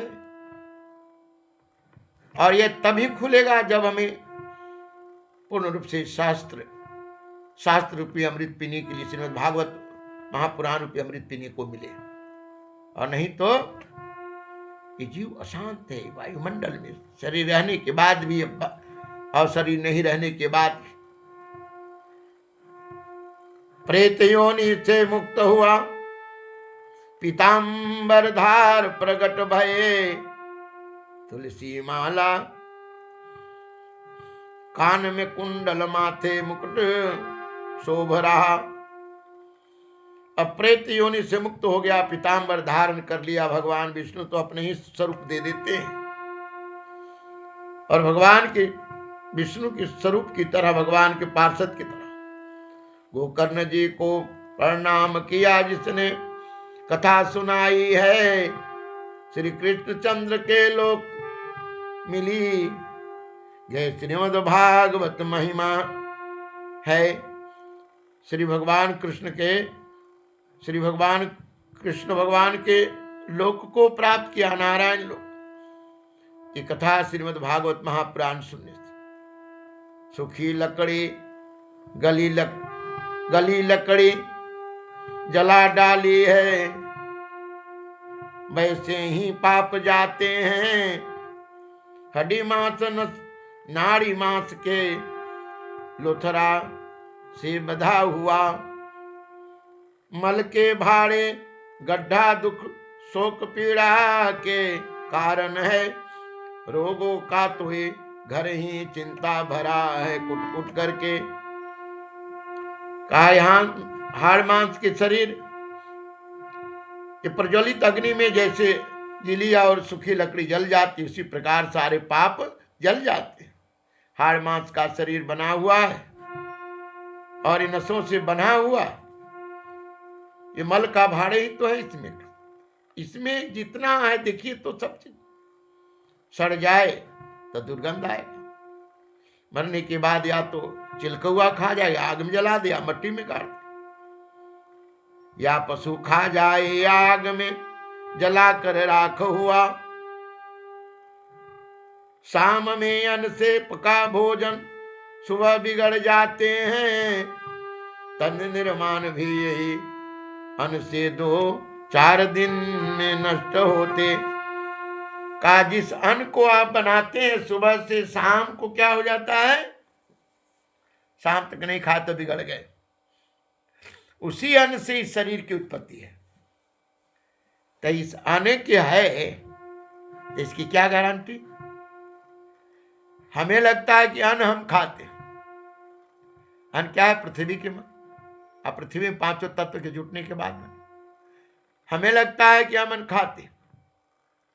नहीं, प्रकृति हमको खाती है, हम प्रकृति के आहार हैं। क्योंकि अन्न हम खाते हैं तब प्रकृति छीन होती, हम नहीं। लेकिन अन्न को हमें दे करके प्रकृति हमको आहार बनाती है, इसलिए हम प्रकृति के आहार हैं। खलक चमैना काल का कुछ मुंह में कुछ बोल। कुछ चले गए, कुछ जाने वाले हैं, कुछ जा रहे हैं, कुछ जाने जाएंगे। बाबा ने कहा इस प्रकार जो है कि शाम में अन्न से पका भोजन सुबह बिगड़ जाते हैं, तन निर्माण भी यही अन्न से 2-4 दिन में नष्ट होते। कथा हृदय में बस जाए तो मुक्ति मिल जाती प्राणी। गोकर्ण जी पूछा पार्षदों से, श्रोता तो और थे यहाँ। भगवान के सबको ने कहा, हे मानद भेद है यहाँ। समान रूप से श्रवण सब एक समान नहीं करते। अस्थिर मन कर प्रेत ने, अस्थिर कर प्रेत ने श्रवण मनन किया है। बाबा ने कहा, भगवान विष्णु के पार्षद आए, रथ लेकर और गोकर्ण के लिए जा रहे थे धुंधकारी को। तो गोकर्ण जी कहा, महाराज हे मानद, हे विष्णु भगवान के पार्षद, कथा तो एक अकेले ही नहीं सुन रहा था, कथा तो सब लोग सुन रहे। तो इन्होंने कहा श्रवण श्रवण भेद है। ये प्रेत था, संसार से इनकी ममता थी नहीं, सबसे टूट गया था, ठोकर खाया था, इसलिए कोई इसको ठहरने नहीं देता। इन्हें सारे शब्द को ग्रहण किया। और संसार वाले के धन का, पद का, कुर्सी का, दान की अनेक प्रकार का ममता था, इसलिए कथा तो सुनने आए थे। कभी सो जाते, कभी यहाँ तो कान तो यहाँ लगा था लेकिन मन चल जाता घर में, कभी मन चल जाता धन में, कभी मन चल जाता झगड़ा में, कथा पूरा सुन नहीं पाए।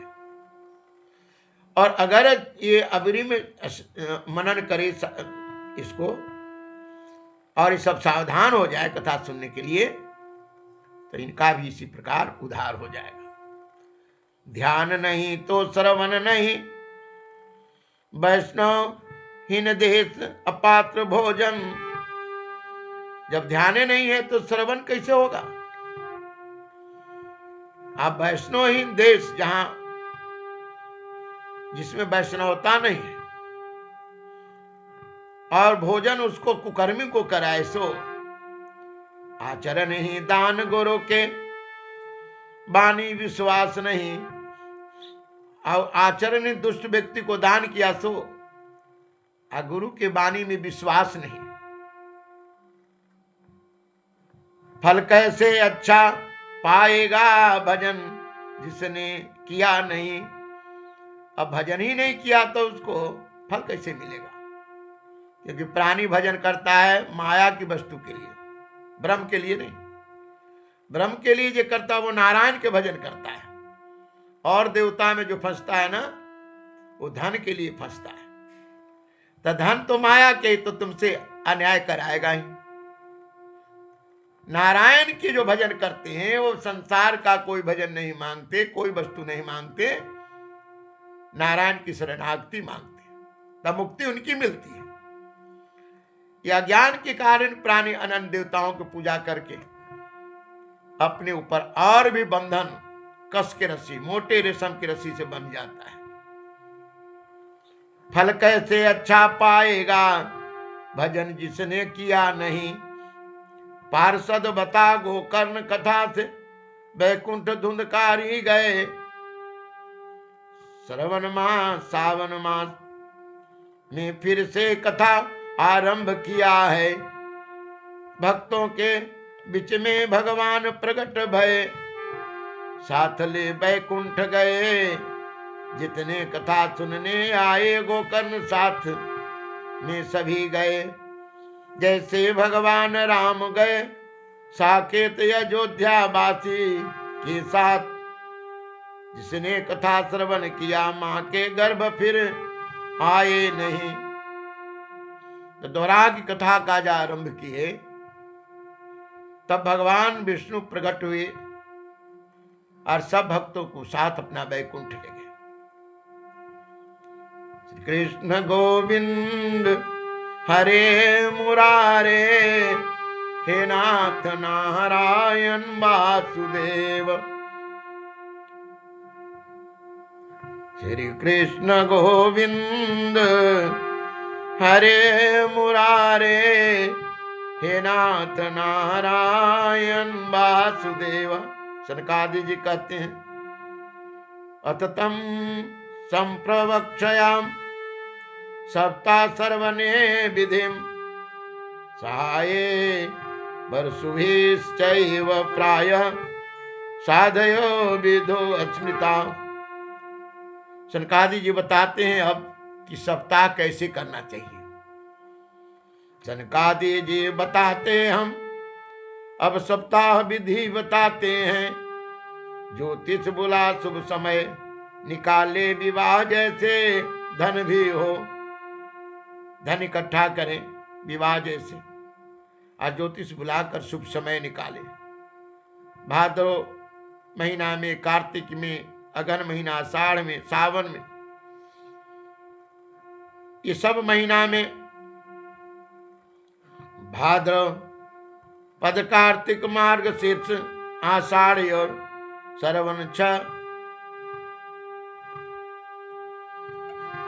भद्र व्यतिपात योग नारद त्याग देना चाहिए। इन्होंने कहा कि जिसमें भद्रा हो,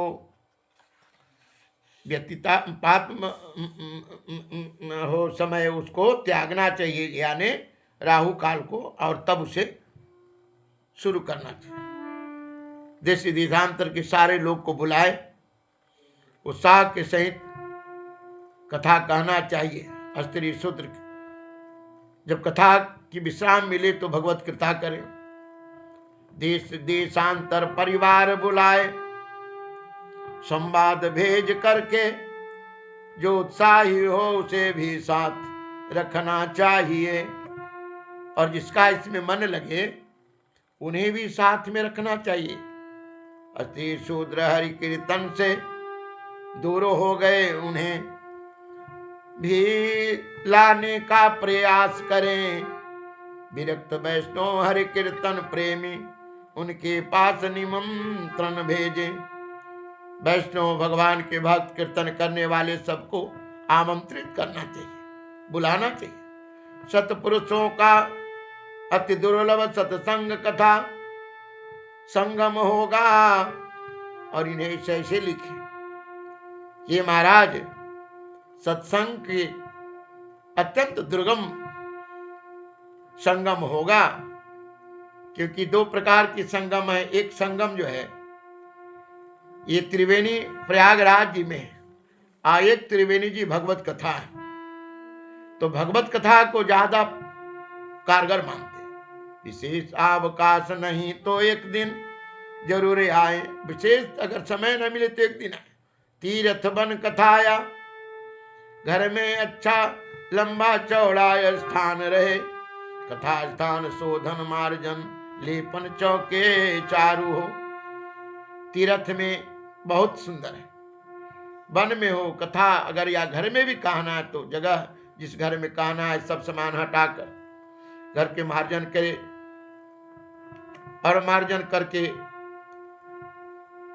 गाय के गोबर से लिपा करके गंगा जल से छिड़क करके घर के समान एक कोने में 5 दिन पहले हो ऊंचे मंडप फूलों का श्रृंगार चांदनी झालर हो। उच्च सिंहासन फूलों का श्रृंगार इस प्रकार करे। सबसे ऊंचे मंडप पर 7 लोक की कल्पना पूजा हो। और सबसे ऊंचा एक मंडप बनाकर 7 लोक का ओम भुवा ओम सौम हम जना ओम तपा ओम सत्यम ओम तत्सवितु वर्णम भर्गो दिवस ब्रह्मलोक का कल्पना करके वहां शब्द ब्रह्म की पूजा करें।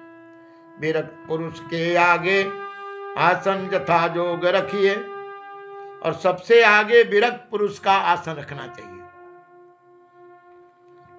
वक्ता पुरुष मुख श्रोता उत्तर मुख विद्वान वक्ता हो और वक्ता पुरुष का मुख उत्तर में हो और सुनने वाला का पूरब में।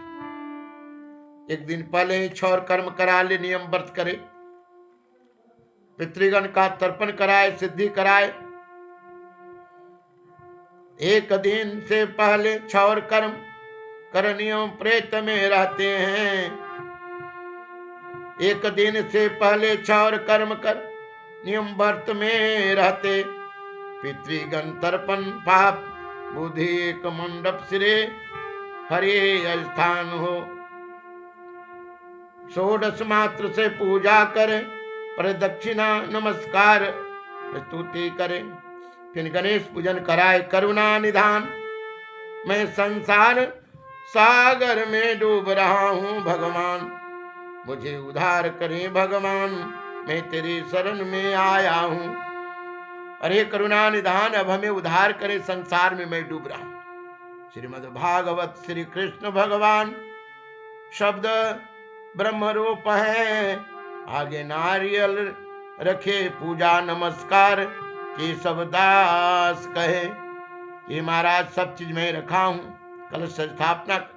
इसके बाद वक्ता को पूजे, सुंदर वस्त्र भे आकर्षण हो, 5 ब्राह्मण वरण हो, 12 मंत्र का जाप करे, कीर्तन करने वाले को पूजा हो। आज्ञा ले आसन बैठे, सूर्य उदय से प्रारंभ करे, दोपहर में 2 घड़ी विश्राम करे। अल्पाहार हविष्मान भजन धृत पिए या उपवास रहे। दाल मधो गरिष्ठ भोजन ना करे, बासी भोजन भी नहीं। काम क्रोध मद मत्सार लोभ दंभ ना फटकने दे। किसी की भी निंदा न करे, नास्तिक से न बात करे। भागहीन रोगी अस्थिर सभी से उदार भाव रखे।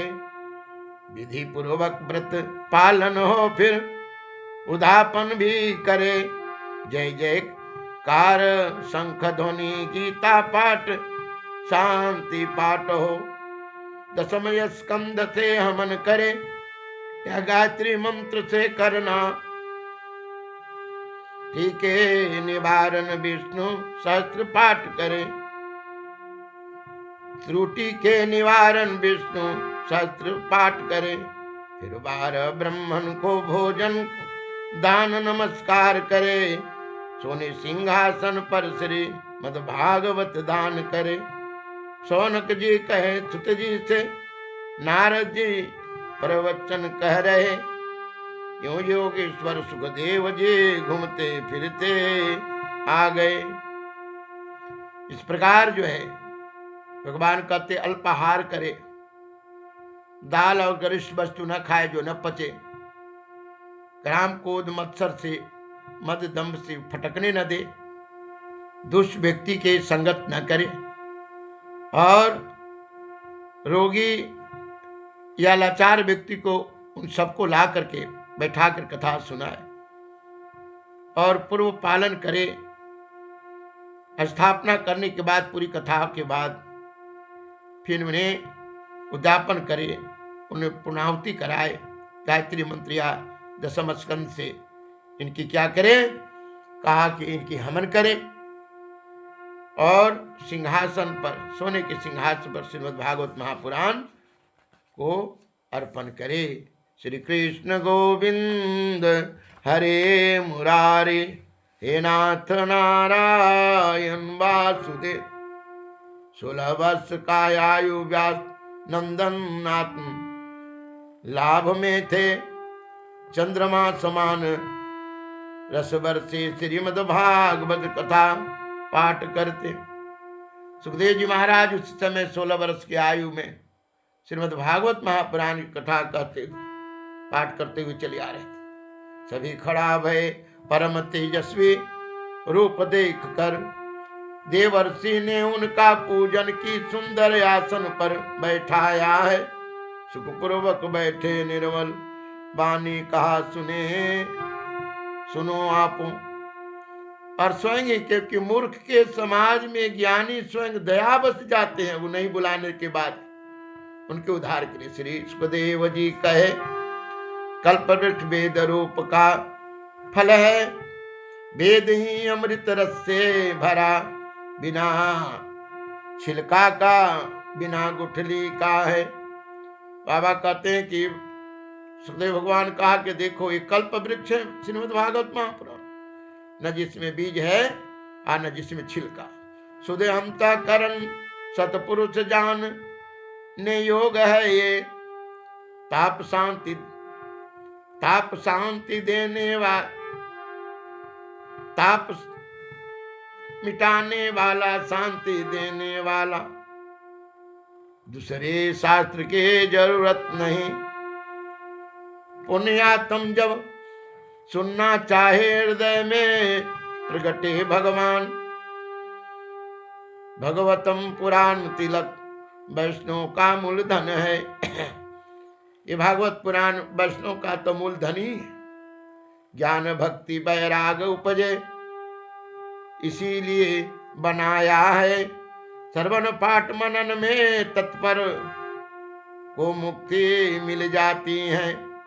स्वर्गलोक सत्यलोक कैलाश वैकुंठ में नहीं, भगवान श्रोता भगवत श्रोता पान करें, छोड़ो नहीं लगे रहो। कथा बीच प्रहलाद बलि, उद्धव अर्जुन आए पार्षद। नारद जी भक्तों की पूजा की यथा चित आपस में। श्री हरि जब प्रकट भय सभा के बीचों बीच, कीर्तन कर रहे भक्त प्रेम आनंद से मिलकर के। पार्वती संग महादेव ब्रह्मा जी आए, सरस्वती संग कीर्तन फिर आरंभ हुआ। प्रहलाद करताल बजाने लगे, उद्धव झांझ नारद बीना, अर्जुन राग अलापे हैं। इंद्र मृदंग बजाते जाए, घोंच लगाते भक्तों। इंद्र मृदंग बजाते जाए, घोष लगाते भक्तों। नटबन भक्ति ज्ञान वैराग नाचे सभा के बीच में। भगवान कहे भक्तों में भक्ति से प्रसन्न होने वाले, अभिलाषा है भगवान जहाँ सप्ताह हो वहाँ आप प्रगटे हो। तथास्तु कहे भगवान और अंतर्धान हुए। कथा पान करने से भक्तों का मोह नाश हुआ। सिंहनाद का गर्जन है श्रीमद् भागवत, बोल रहा श्री कृष्ण स्वधाम जाने पर 30 वर्ष बाद कथा हुआ। कलियुग आया यहाँ पर अपना पैर पसार रहा। भाद्र नवमी शुक्ल पक्ष के समय में रहा। भाद्र नवमी शुक्ल पक्ष के समय रहा। श्री सुखदेव जी परीक्षित को कथा सुनाया है। आषाढ़ नवमी शुक्ल पक्ष गोकर्ण सुनाए धुंधकारी। भवरोग के दवा श्रीमद् भागवत जड़ी बूटी रही।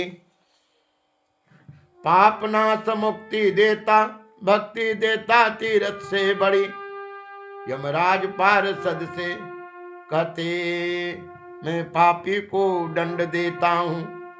कभी न जाना वैष्णव पासौन पर मेरा चलता नहीं। जिसका कंठ से संबंध हो जाए वो वैकुंठ स्वामी है। 12 स्कंध के पाठ करे अंतःकरण शुद्ध होगा। नियम पालन करने वाले को पूरा फल भी होगा। इस प्रकार भगवान जब प्रकट हुए तो भगवान के जितने पार्षद थे सब प्रकट हुए, कीर्तन हुए और कीर्तन के द्वारा आनंद मिला। कहते सबका पाप नाश हो जाएगा। वैष्णव के पास यमराज जी कहते कि कभी मत जाना, क्योंकि वो परम भक्त भगवत कथा रूपी अमृत पीते रहते हैं। इस प्रकार भगवान कहते हैं सप्ताह कथा कहने के नियम इस प्रकार है। श्रीमद् भागवतम पुराणम हरि ओम तत्सत। श्री कृष्ण गोविंद हरे मुरारे हे नाथ नारायण वासुदेव। श्री कृष्ण गोविंद हरे मुरारे। ओम शांति शांति शांति।